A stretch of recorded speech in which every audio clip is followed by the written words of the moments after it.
Hello students. एक I hope पढ़ाई लिखाई आपकी अच्छे से चल रही होगी। एक्चुअली हमारे पास एक क्वेश्चन है और ये बहुत ही अच्छा क्वेश्चन है। इस क्वेश्चन में जो कॉन्सेप्ट यूज होने वाला है कुछ आपको पुराने दिनों की भी याद दिलाने वाला हूँ। तो इस क्वेश्चन को हम आराम से लेवल 2 का क्वेश्चन बोल सकते हैं। मतलब अगर क्वेश्चन को आप लेवल 1, लेवल 2 और लेवल 3 मतलब बहुत टफ, ये मीडियम, ठीक है, ये बहुत ईजी। तो लेवल 2 का क्वेश्चन मतलब मीडियम टाइप का क्वेश्चन बोल सकते हैं। देखिए क्वेश्चन में बोला क्या गया है।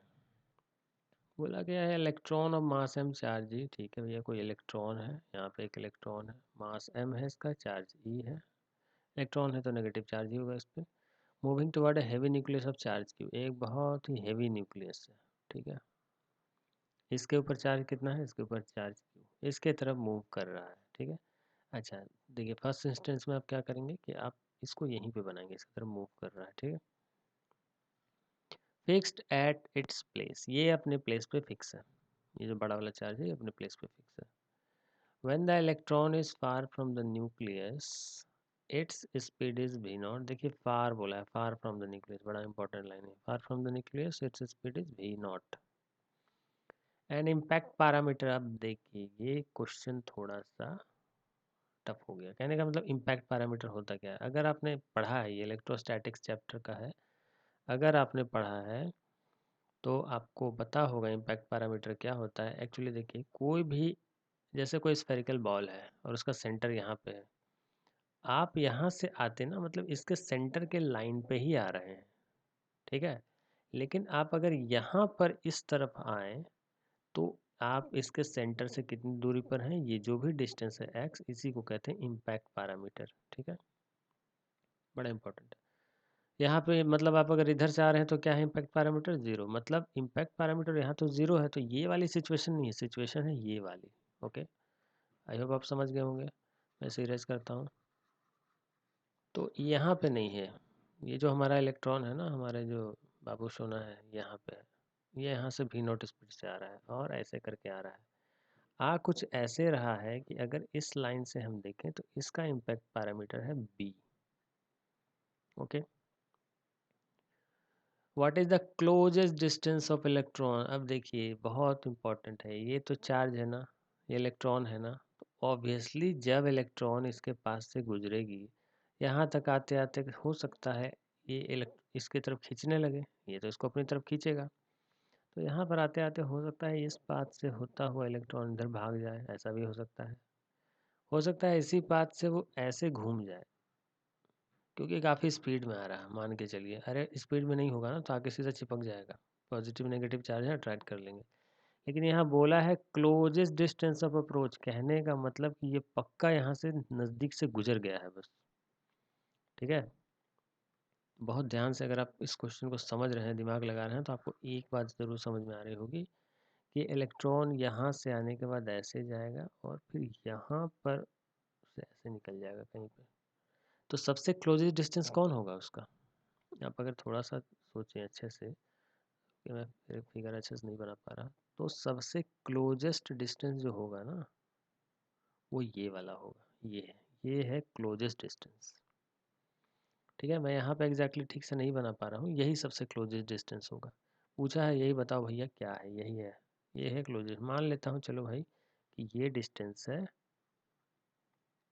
आर सी, क्लोजेस्ट रेडियस मान लेता हूँ, मतलब क्लोजेस्ट डिस्टेंस मान लेता हूँ। तो बोला है बताओ ये कितना होगा। अब इस क्वेश्चन को बनाने के लिए बड़ा सोच समझ के काम करना पड़ेगा। इसमें कुछ कॉन्सेप्ट जो आपको पता होने चाहिए। पहले बात तो क्वाड्रेटिक इक्वेशन आपको आना चाहिए। क्वाड्रेटिक इक्वेशन ओके, आपने क्लास 10th में पढ़ा था, ये आपको आना चाहिए। दूसरा, एंगुलर मोमेंटम आपको पता होना चाहिए। एंगुलर मोमेंटम क्या होता है, ठीक है, आपको पता है कि अगर कोई ऑब्जेक्ट यहाँ पर है और इसके अराउंड कोई भी दूसरा ऑब्जेक्ट ऐसे घूम रहा है गोल गोल, तो क्या करते हैं, इससे इसका जो रेडियस होता है वो लेते हैं और इसका लीनियर मोमेंटम, क्योंकि इसके पास कुछ वेलोसिटी है ना, इसका मास भी तो कुछ होगा, तो एम भी आर सिंपली कर देते हैं, मास इंटू वेलोसिटी और परपेंडिकुलर डिस्टेंस। ठीक है, ये आपको पता होना चाहिए। क्लास 11th का कॉन्सेप्ट है जो कि यहाँ पे यूज़ हो रहा है, क्लास 10th का कॉन्सेप्ट है क्वाड्रेटिक जो कि यहाँ पर यूज़ हो रहा है। ठीक है, इसलिए इसमें मैंने कहा लेवल 2 का क्वेश्चन है। लेवल 3 थोड़ा सा ज़्यादा टफ होगा, तो चलिए इसको सॉल्व करते हैं। मैं पूछूँगी भैया बताओ, सेंटर से इसका जो परपेंडिकुलर डिस्टेंस, मैंने अभी क्या बोला कि इसका जो वेलोसिटी होगा वो उस सेंटर से परपेंडिकुलर डिस्टेंस हमको लेना पड़ता है उसका, ठीक है। समझिए, बहुत इंपॉर्टेंट कॉन्सेप्ट है। उसका परपेंडिकुलर डिस्टेंस लेना पड़ता है, भले ये सर्कल में घूम रहा है। अरे सर्कल में घूम रहा है तो बहुत ही आसान बात है ना, ये तो हर वक्त ही परपेंडिकुलर रहेगा, यहाँ भी परपेंडिकुलर होगा, यहाँ पर इसका वेलोसिटी टेंजेंट होगा, टेंजेंशियली होगा, ये भी परपेंडिकुलर, तो इसमें तो आसान है। लेकिन नॉर्मल केस में भी जहाँ पर वेलोसिटी परपेंडिकुलर नहीं होता है ना, समझिए एक कॉन्सेप्ट मैं आपको समझाता हूँ। आप यहाँ पर खड़े हैं, ये आप हैं, आपका दोस्त ना यहाँ से आ रहा है और इधर को जा रहा है, ठीक है। इसकी वेलोसिटी इधर है 10 मीटर पर सेकेंड। मैं, और ये इधर ही जाने वाला है, घूमने वाला भी नहीं है, सीधा निकल जाएगा, जहाँ जाना है चला जाएगा। तो अब कोई पूछेगा कि चलो भाई ए के अराउंड आपके दोस्त बी का एंगुलर मोमेंटम बताओ, बोलेंगे अरे यार एंगुलर कैसे निकलेगा, एंगुलर तो नहीं निकल सकता, क्यों, क्योंकि तो सर्कल में नहीं है। नहीं, ऐसा नहीं होता है, ठीक है, ऐसा नहीं होता है। कोई ऑब्जेक्ट भले ही स्ट्रेट लाइन मोशन में हो, लेकिन ये किसी दूसरे ऑब्जेक्ट के अराउंड वो सर्कुलर मोशन में हो सकती है, ठीक है। तो यहाँ पर बस उस वेलोसिटी, उस ऑब्जेक्ट के वेलोसिटी का परपेंडिकुलर डिस्टेंस इससे लेना पड़ेगा। तो इससे ये परपेंडिकुलर है क्या, नहीं है। परपेंडिकुलर कहाँ होगा, यहाँ पर होगा परपेंडिकुलर। यहाँ आने के मतलब ये वेलोसिटी को आप यहाँ पर ऐसे वेक्टोरियली ऐसे अगर रख देंगे तो ये 10 मीटर पर सेकेंड, और ये डिस्टेंस जो भी होगा मान लेते हैं एक्स वाई जेड, तो बस मल्टीप्लाई कर दीजिए, एंगुलर मोमेंटम मिल जाएगा। वही काम हमें यहाँ करना है इस क्वेश्चन में। फिलहाल देखिए इसकी वेलोसिटी क्या है, इधर भी है। तो मैं अगर पूछूं कि बच्चे बताओ तो बाबू इसका लीनियर मोमेंटम क्या होगा, तो आप तो बोलेंगे भैया लीनियर मोमेंटम तो इसका मास इंटू वेलोसिटी होगा, एम भी नॉट। तो एंगुलर मोमेंटम क्या होगा, इसकी वेलोसिटी, या फिर सिंपली बोले लीनियर मोमेंटम का इसके सेंटर से परपेंडिकुलर डिस्टेंस यही है। ये परपेंडिकुलर नहीं होगा, ठीक है, देख सकते हैं परपेंडिकुलर तो यही है, मतलब सेंटर के लाइन से इसका परपेंडिकुलर डिस्टेंस यही बी है। तो मैं बोलूँ एंगुलर मोमेंटम क्या हो जाएगा, तो ये हो जाएगा एम भी नॉट बी। ये एंगुलर मोमेंटम है इनिशियल। फाइनली क्या हो जाएगा, फाइनली ये यहाँ पर था, क्योंकि यही है डिस्टेंस ऑफ क्लोजेस्ट अप्रोच। तो ये पहला पोजीशन और ये दूसरा पोजीशन, यहाँ पे इसकी वेलोसिटी टेंजेंशियल होती है। आपको पता होना चाहिए कि कभी भी आपको वेलोसिटी निकालनी होती है ना, कोई चीज़ सर्कल में घूम रहा है, यहाँ पर वेलोसिटी क्या है, तो आप बोलते हैं अच्छा वेलोसिटी इधर टेंजेंशियली है। ये कॉन्सेप्ट आपको पता होना चाहिए। नहीं पता है तो अभी मैं बता रहा हूँ, रट लीजिए। इसकी वेलोसिटी मैं बोलूँगा चलो भैया ये तो इधर है, कितनी है, वी डैश है, मुझे पता नहीं वी डैश, ठीक है, मान लिया वी डैश है। अब बोलूँ कि चलो भाई इसका, और ये perpendicular distance of closest approach यही है, मैंने ये भी पता कर लिया है, ठीक है, मतलब ये भी एज्यूम किया है मैंने, यही फाइनली फाइंड आउट करना है।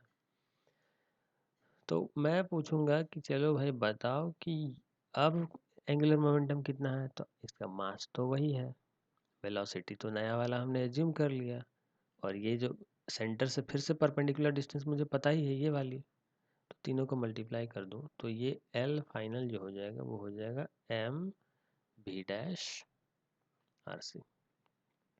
कंजर्वेशन ऑफ मोमेंटम क्या बोलता है, बोलता है कि देखो भैया बाहर से तो कोई फोर्स लगा नहीं, दिख रहा है क्या कहीं से कोई आदमी फोर्स लगा रहा है, इस पर नहीं लगा रहा है।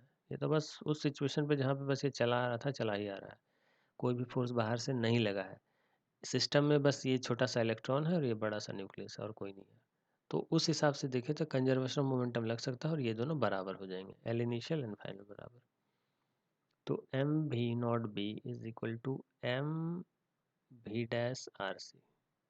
यहाँ से अगर मैं भी डैश की वैल्यू निकाल लूँ, या निकालने की ज़रूरत नहीं है, बाद में भी निकाल सकते हैं, लेकिन क्योंकि मुझे दिख रहा है सॉल्यूशन इसलिए मैं निकाल ही लेता हूँ। तो इसको मैं लिख सकता, अच्छा एम तो कैंसिल आउट हो जाएगा, इसको मैं लिख सकता हूँ V dash is equal to भी naught B by R C, ठीक है। इसका हमारा अभी आगे यूज़ होने वाला है, इसको इक्वेशन 1 मान लेते हैं। चलिए ये तो कंजर्वेशन ऑफ मोमेंटम लग गया। अब याद कीजिए कंजर्वेशन ऑफ एनर्जी की मैं अगर बात करूँ तो बताइए यहाँ पर इसकी पोटेंशियल एनर्जी कितनी है, क्योंकि देखिए पोटें दो चार्जेस है ना, इलेक्ट्रोस्टैट का कॉन्सेप्ट है, तो पोटेंशियल एनर्जी आपको पता होनी चाहिए पोटेंशियल एनर्जी आपको पता होनी चाहिए। वेट अ मिनट, ये क्या हो रहा है भाई?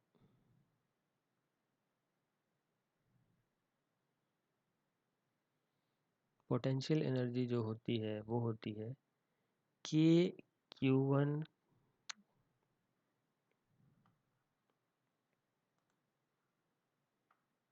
वेट अ मिनट,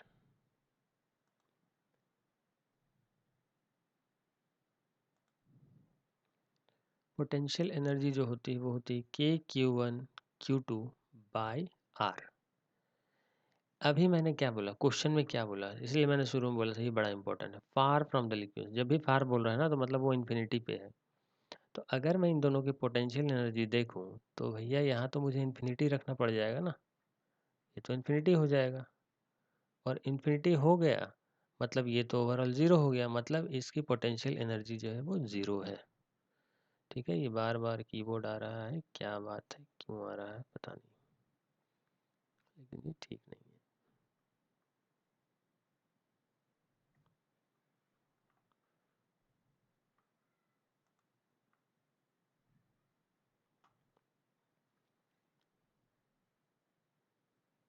ठीक है, तो ये तो पोटेंशियल एनर्जी हो गई ज़ीरो। अब अच्छा, इस वक्त इसकी काइनेटिक एनर्जी क्या है? तो इसकी काइनेटिक एनर्जी की अगर मैं बात करूं तो ये तो है हाफ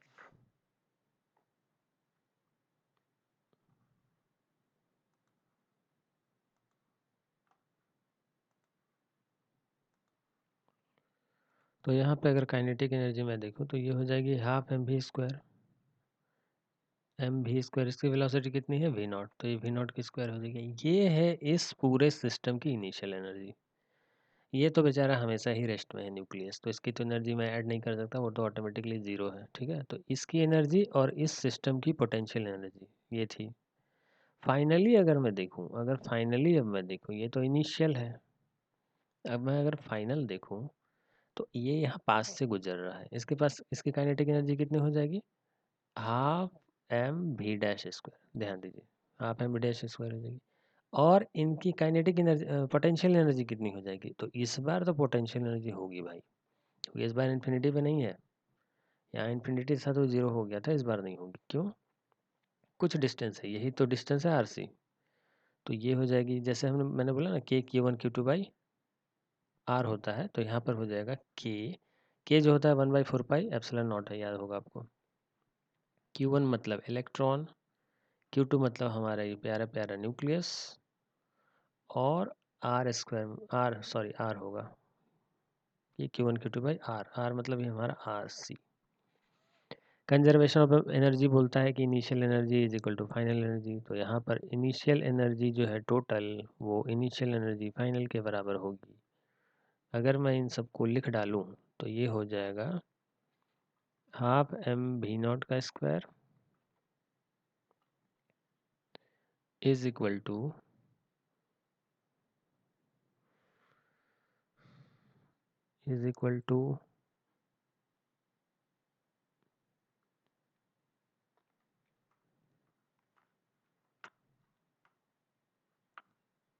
वेट अ मिनट, ये कीबोर्ड की क्या सेटिंग है?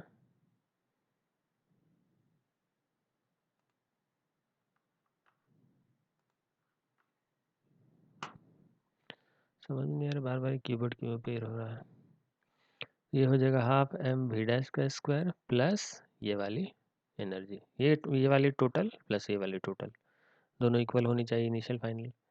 तो इसे मैं लिख सकता हूँ K E Q by R C. Okay,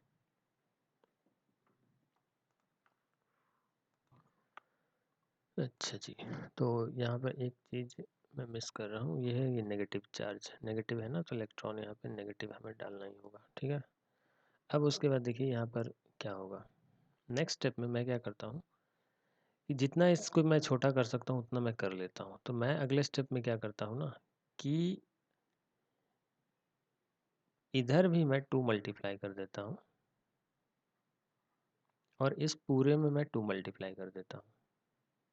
okay, साथ ही इधर मैं m डिवाइड कर देता हूँ और मैं इसमें भी फिर m डिवाइड कर देता हूँ। इससे क्या होगा, मेरा थोड़ा इक्वेशन शॉर्ट हो जाएगा। ओके, लैकिंग सम पेज, ठीक है। तो बस आप सॉल्यूशन देखते जाइए।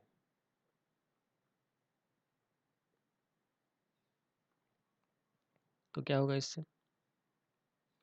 देखिए इस m से ये m कैंसिल आउट, 2 से ये कैंसिल आउट, इस m से ये कैंसिल आउट, इस 2 से ये कैंसिल आउट, और ये m यहाँ एडजस्ट हो जाएगा और 2 यहीं पर रह जाएगा। कहने का मतलब फाइनल अगर मैं देखूँ तो मेरे पास जो इक्वेशन आता है वो आता है v नॉट का स्क्वायर v डैश का स्क्वायर माइनस, यहाँ देखिए 2q के 2q के small e divided by mRC।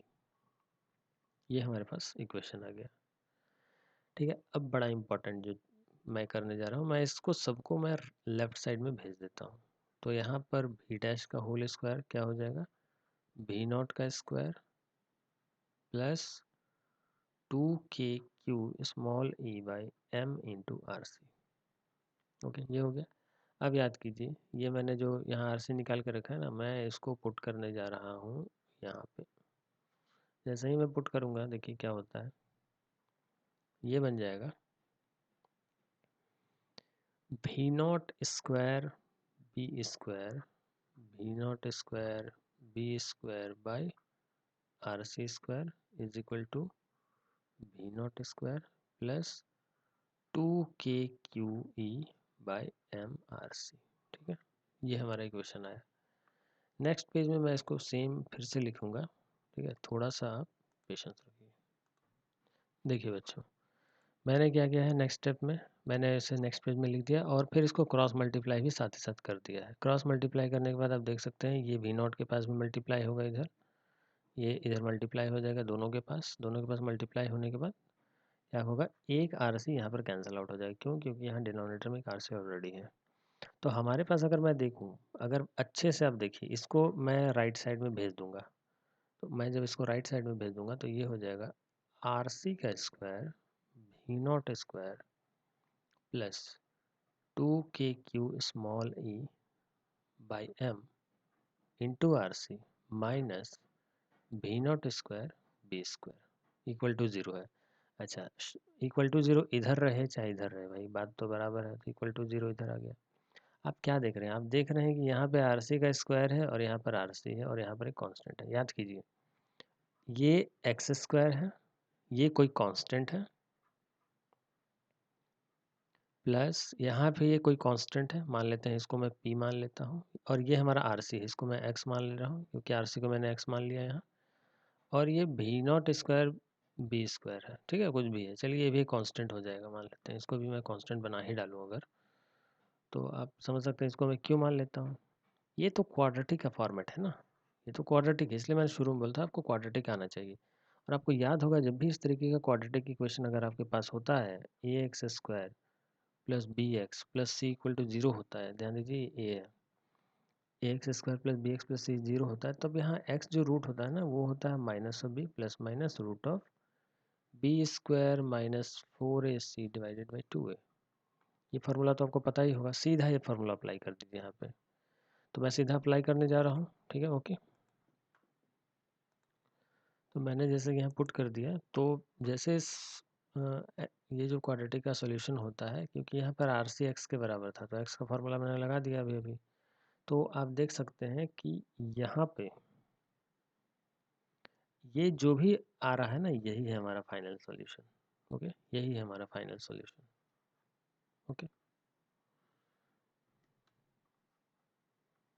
तो ये था सॉल्यूशन। अगर आपके पास, इसको आप फर्दर सिंप्लीफाई कर लीजिएगा, तो बच्चों वाला खेल है, ठीक है। इतना मैं, वीडियो थोड़ा लंबा हो रहा है, ओके। इसलिए कोई डाउट है तो आप कमेंट सेक्शन में पूछ सकते हैं। Thank you.